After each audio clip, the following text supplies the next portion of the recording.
Thank you for staying tuned. If you're just joining us tonight, we're talking about jungle justice.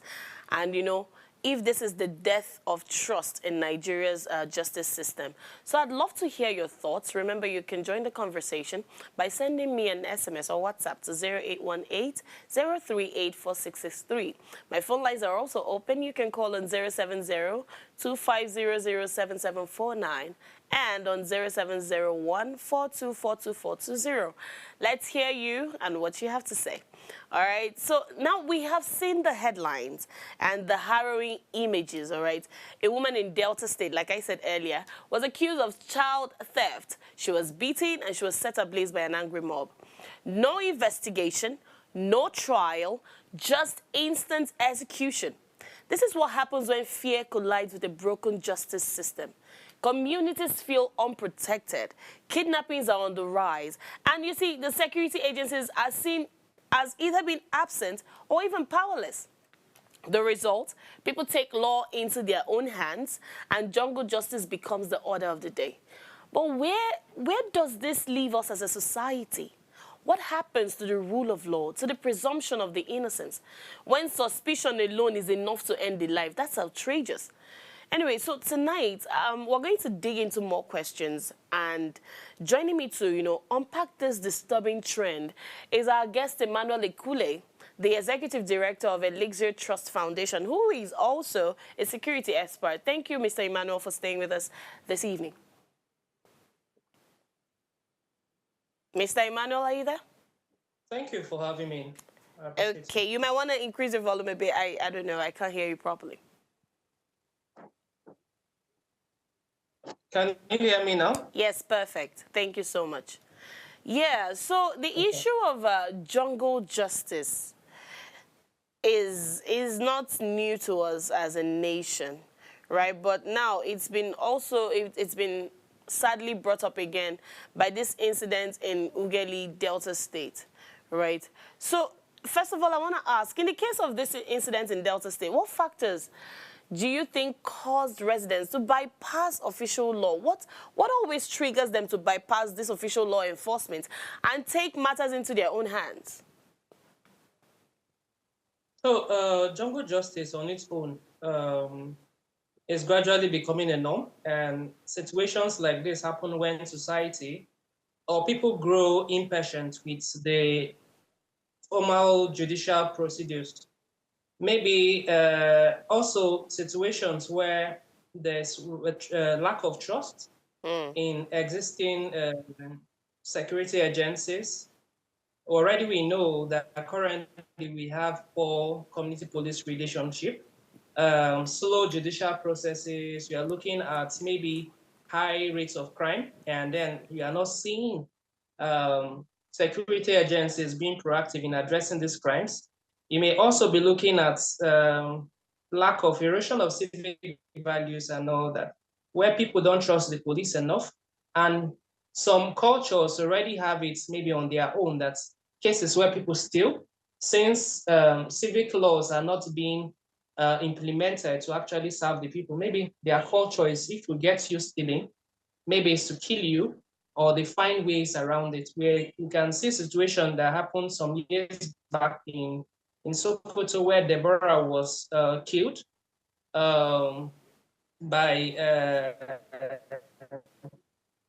some fanatics that he spoke about the religion on WhatsApp group. Yes. And then even Deborah Fatal wrote that just also being kept in correctional center for 18 months for asking what the government was doing about it. So when you are looking at these scenarios where the government is failing to do their role, and even when you complain to just make them proactive, they see it that you are. And when you are even take these cases to court, and it's taking a very long duration, to some extent, you don't even know where it's heading. And some of these persons, you may even find out that they end up not even being in correctional center. So when these issues keep happening, people lose trust. And then they start plotting for other means through which to address these crimes, or at least make the environment healthy, or at least to ensure the protection of their own rights and property in their particular case. I mean, this is really sad. It's really sad that we have to deal with this, right? But then I'm thinking, okay, do you think underfunding and, poor coordination are to blame for these weak responses to both the kidnappings and mob justice? What exactly, makes the response of the security outfits, weak in this regard? The first thing is the political will. Okay. When you have the government that actually is actually coming to serve the people, unfortunately, Nigeria have not been fortunate with leaders, the right leaders. Most of the persons who have occupying positions, be it at the local level up to the federal level, there are people that are coming there to get their own share of the national cake. From the president to the governor, local government chairman, they are not really there to serve us. That is why policies they make, they're actually anti-people, and we have laws that protect us.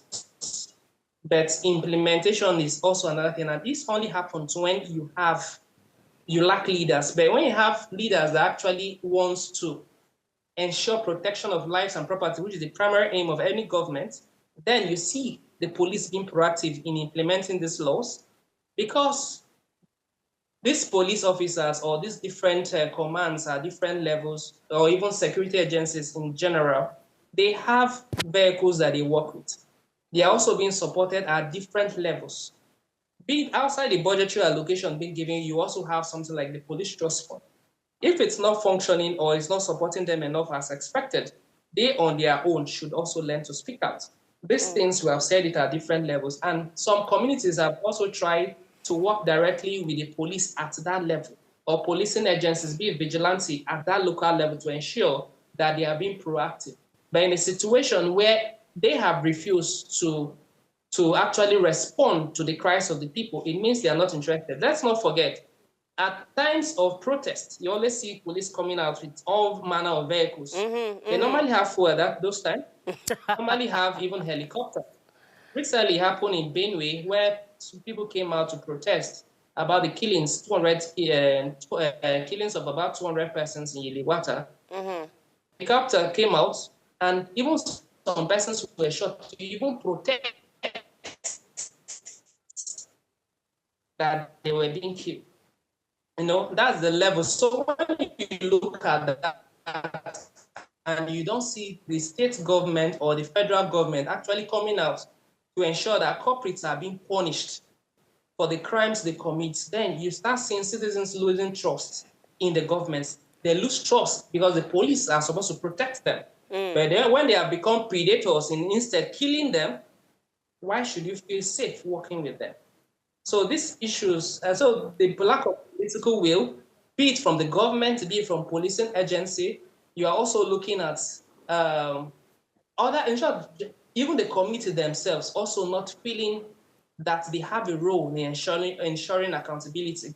Same failed leaders who are also campaigning for them. When you keep seeing that thing reoccurring, then it means even we, the people, are not ready. Yeah. Anyway, These have been some of the issues that have lingered over time. Yeah. The laws are at least there to actually safeguard us to some particular extent. Okay.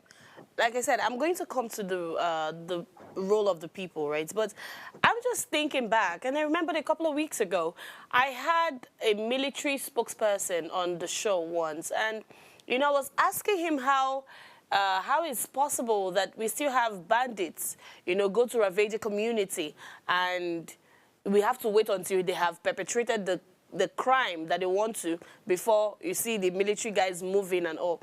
And he said, oh, it's a guerrilla warfare. We don't know those who are fighting. And, it's with every step they take that we know, we go and study it and know what's...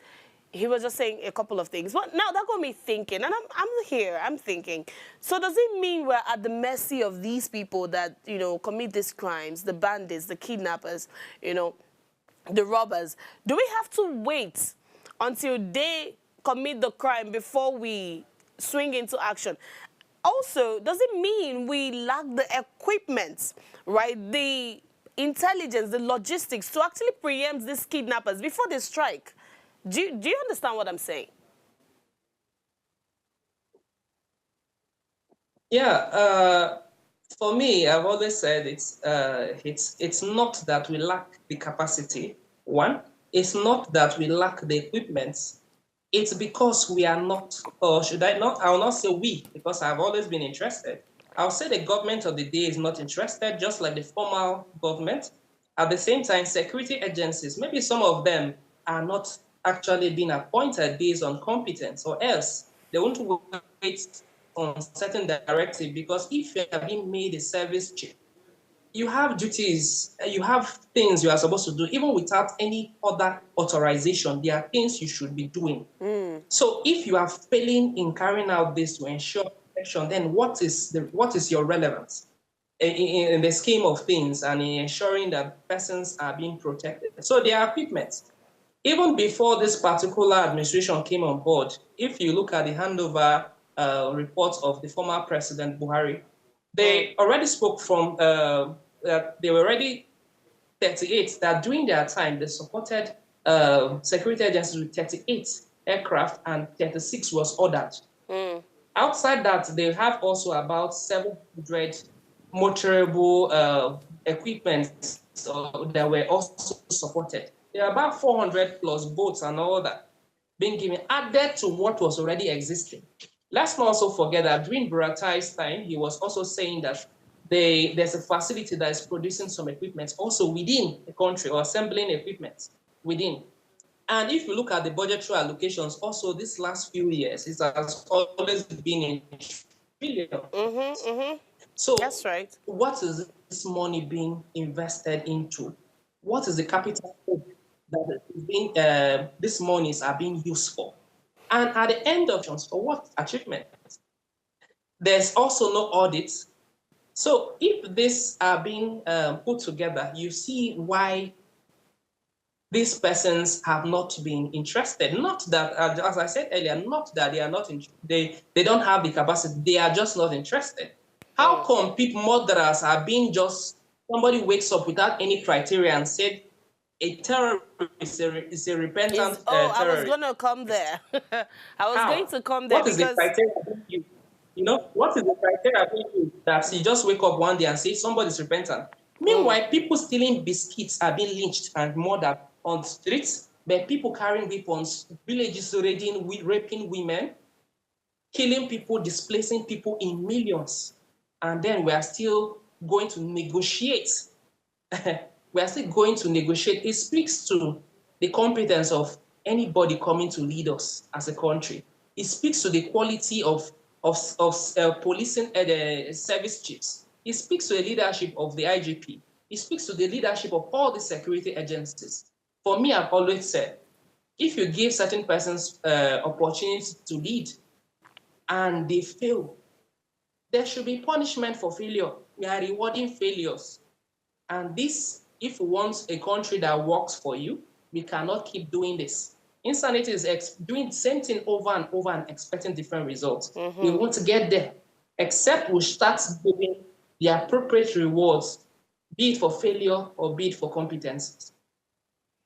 You know, like I said, I was going to come to the point where you said somebody wakes up and tells you that these terrorists are now repentant. Because I keep wondering, what's the criteria? What are we looking at? What justifies them? What makes them repentant? You know, because a lot of people are saying, oh, what's the point of seeking Nigeria's justice, using Nigeria's justice system, when at the end of the day, the perpetrators of these crimes, you wake up one day and hear they are repentant. Oh, they don't just stop at saying they are repentant now. They tell you they are repentant and they say, oh, now we're integrating them back into the society. And I think that's insanity. You can't do that, right? If you commit crimes, you should face it. And like you said, now, okay, I know there was a time I mentioned it. In this country, there's no equal punishments anymore. If you're someone from the high class, they are very diplomatic with the way they met out the punishment. But then if you're from the low class, I'm sorry for you, because you're going to face the full wrath of the law. Anyway, but aside that though, because we can't keep relying on these people, what role should traditional or community leaders play in preventing this mob justice? Because, like we said, it's becoming a menace.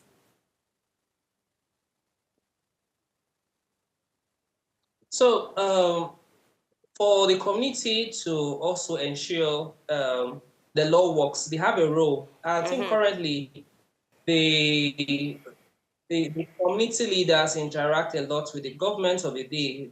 I think there's Bureau of Chieftaincy or something like that. They work with community chiefs and all that. That means at some point in time, the communities or the chiefs that represent the people have an interface with the government of the day at all levels in different states and all around the country. Sometimes even the president relates with these persons. They have to speak truth to the authority. This is what they have not been doing. They have really not been helping matters. I remember was it last year or two, some few years back when 10,000 constables were being recruited. I discovered that those persons that were being recruited were actually being referred to by the chiefs at different communities from different states. So, and most of these persons that were given to this police, these 10,000 constables that the chiefs gave out to work with the police, most of them were not people with that were behaving well.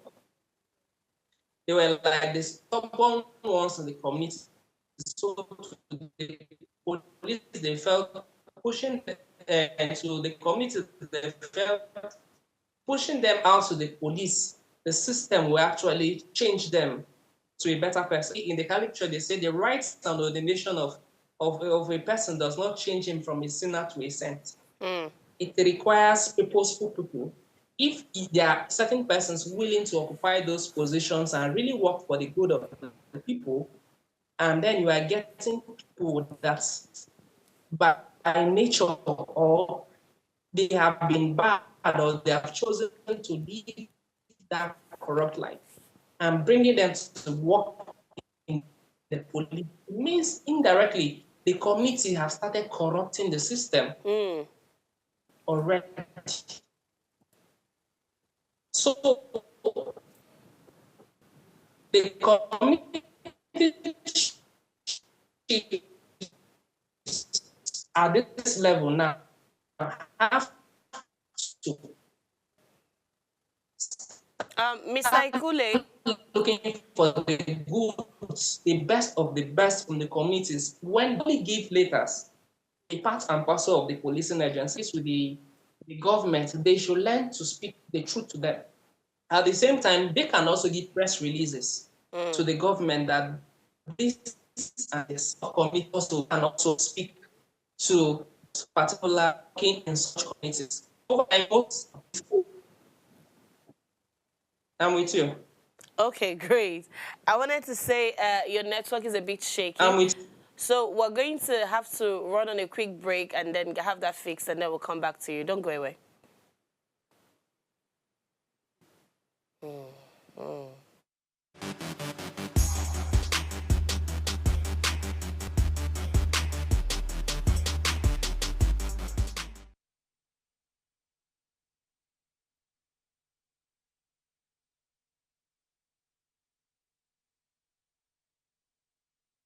Tell us you're a Nigerian without saying a word. Energy security is one of the most pressing issues for many developing countries like Nigeria. And if there's going to be any meaningful progress, addressing our energy issues is non-negotiable. I need to see light for my house.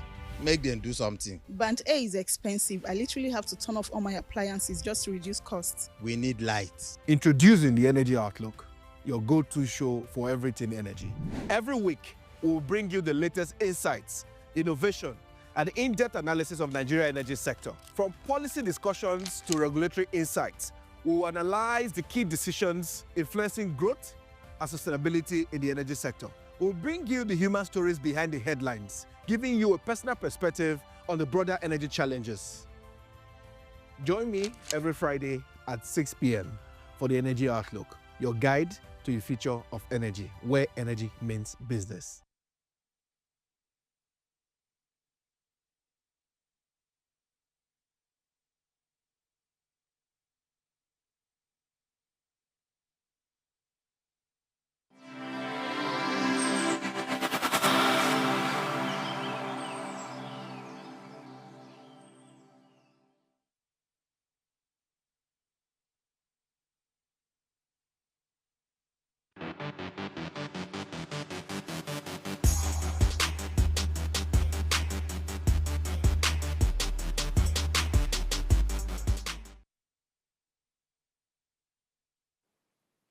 All right, you're welcome back. And if you're just joining us, we're talking about jungle justice.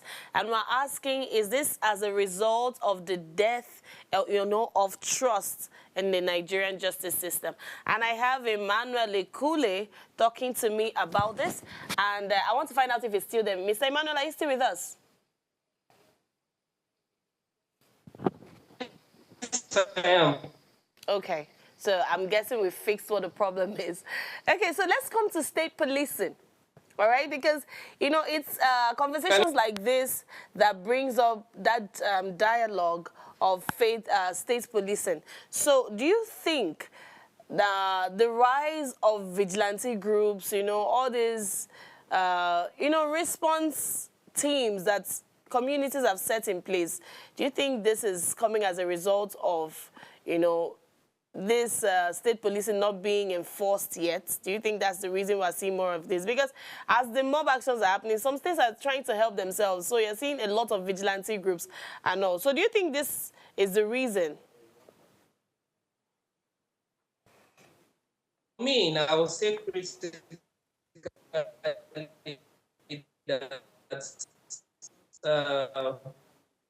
it's not the reason. Okay. State policing may not really be the reason for addressing some of this concern. Okay. It may help. At the same time, you are looking at the capacity of the states to actually fund the state police at this time, because some of these states, let's not forget, that have not even been able to pay salaries, despite the fact that they get this allocation, that they have the capacity to pay, but they have actually not even been paying. Some have gone for that to even borrow. Like the federal government is borrowing each day.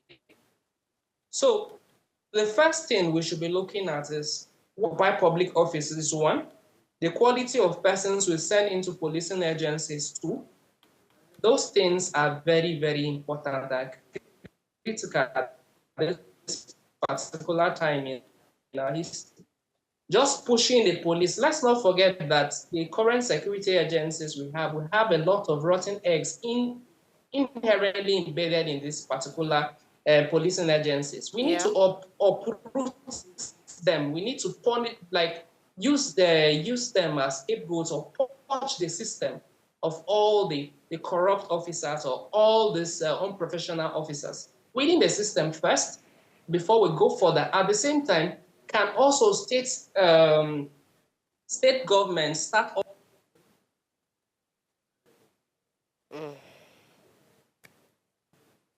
All right, I think we lost Emmanuel for a bit. But then, yeah, he was talking about state policing, and he says, that might not just be it, right? And I think I agree with him, because in the police sector, there's a lot of bad eggs in there. I think just a couple of days ago, I saw a video, and this lady was ranting on about how a young boy, was apprehended by the police. I don't know what they now said he did. And at the end of the day, he paid the police over 100,000 naira. And she was so mad when she got a wind of it. And she went straight to the police station, asking questions. What was that money for? Why do we still have that? And they kept sending her from one place to another. It got to the CP and all that and all that. I don't think those policemen were dismissed. Because in a sane society, that's what should happen. That's bribe. Okay, first of all, you falsify some claims and put it on the man's head and say, that's what he did. And then you still extorted money from him. And because of the society we are in, you might want to say, this guy doesn't know his right. But no, Nigerians do know their rights. But with the way, you can be ambushed. Yes. You can be. So more people are like, okay, let me just pay and get myself out of this mess. But that's not the way it's supposed to be. So it's one thing to clamor for state policing. It's another thing for for us to have, you know, an overhaul of the entire police force. Because, yeah, there are lots and lots of bad eggs. You need to. Now, this is to the government, people at the helm of affairs. I urge you to get in a cab, random taxi, and drive in Lagos at night and see how much. I think I was going home 2 days ago, and the way this police guy stopped the cab I was in and was demanding money. And I'm wondering, money for what? What is this money for? And the way they ask for the money like it's their right. So you see, because Nigerians already know that, I mean, this is going to happen. So instead of getting their papers ready, instead of, you know, fixing their cars, you know, all of these security things and things you just have to have while you drive, license and all, they don't bother doing that anymore. Why? Because there is a policeman on the road who would rather collect money than check those documents.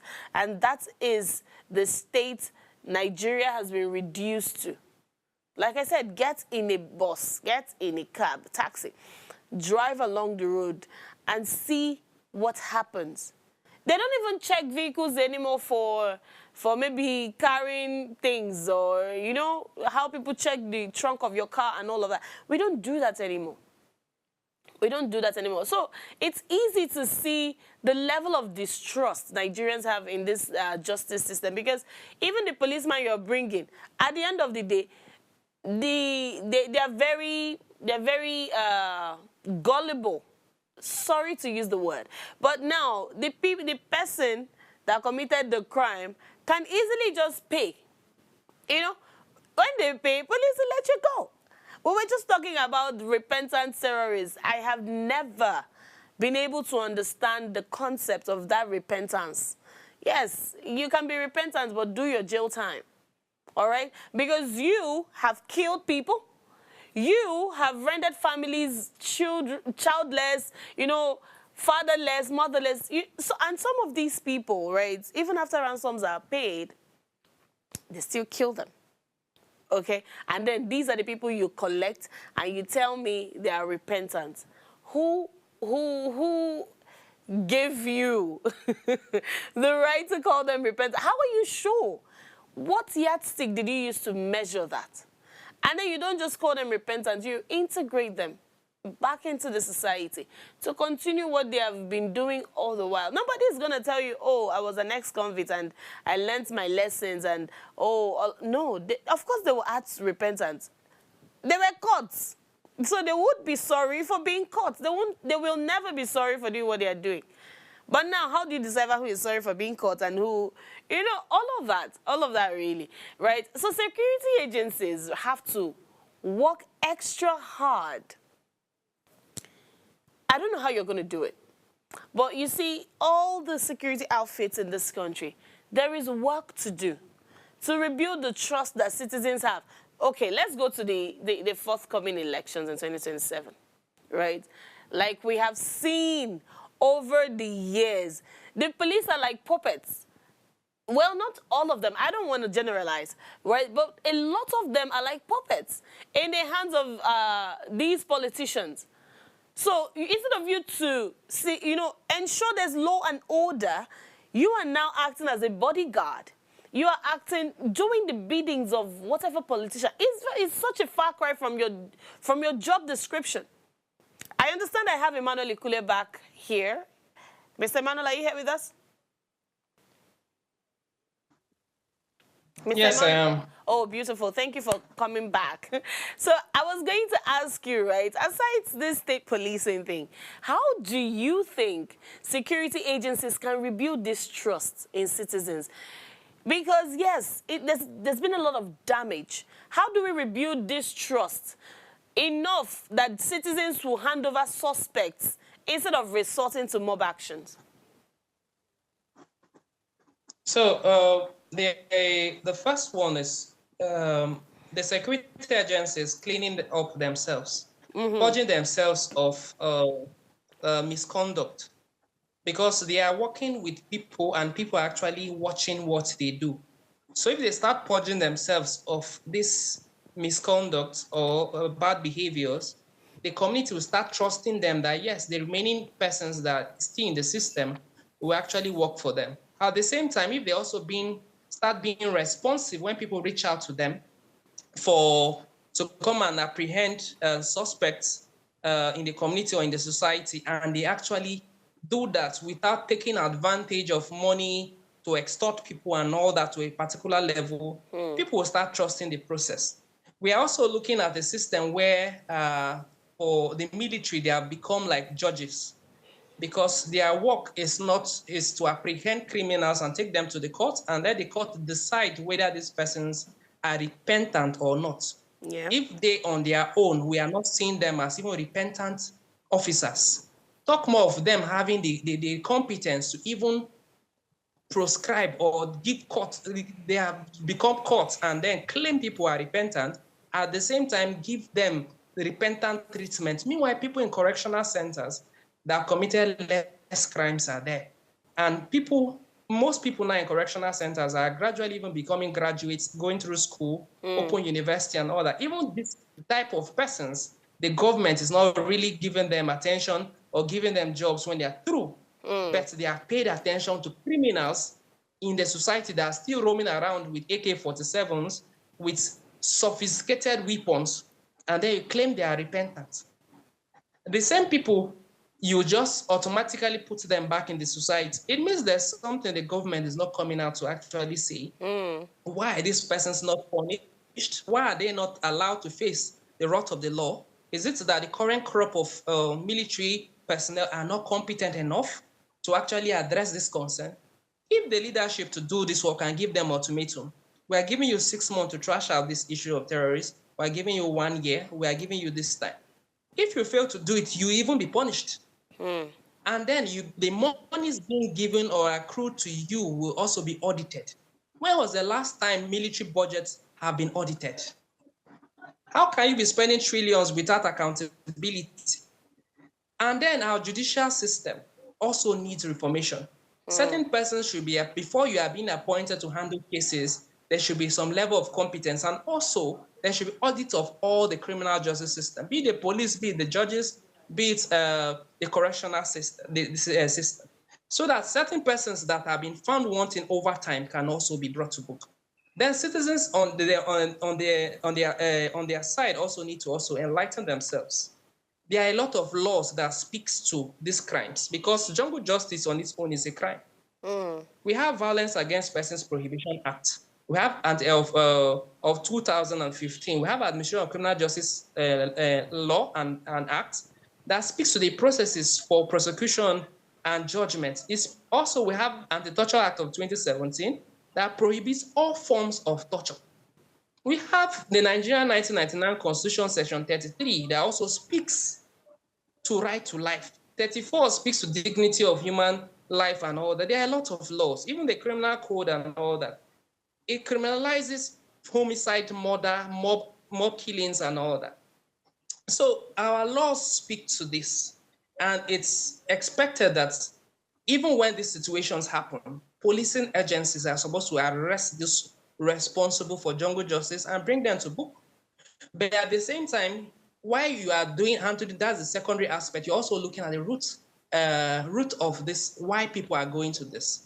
So there will also be need for the police to purchase this system. It's also calling on the CRU, as the Police Complaint Response Unit, to also activate, punishing their colleagues that are failed or they are failing in carrying out their law, or implementing this law as should be. Also calling on the Police Service Commission to also play their role of oversight over the police as well as policing agencies. At the same time, the military, also the court martial and all that, the provost marshal and all that, to also play their own roles. Accountability units in all these different policing agencies to play their role of purging the system up. And then they on their own should also learn to work with people. When you are being given the mandate of duty of protecting lives and property, you shouldn't look at them as inferior to you. You hear many times the military calling people bloody civilians and all that, giving people frog jump on the roads and all that. You don't have such rights. Civilized countries, you don't see that. But we have refused to be civilized. we have refused to actually obey. So military and police or policing agencies, a creation of law, not even understanding the law, talk more of implementing what has already been agreed upon. So these are some of the inadequacies inherent in the system and Nigerian system that is actually causing these issues, and people getting so tired because they believe that trained professionals should be able to behave as professionals.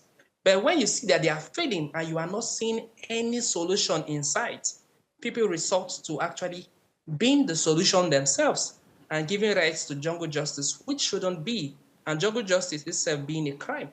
So gradually, society is becoming a hub of criminals. So even people that are not even criminals are still committing crimes.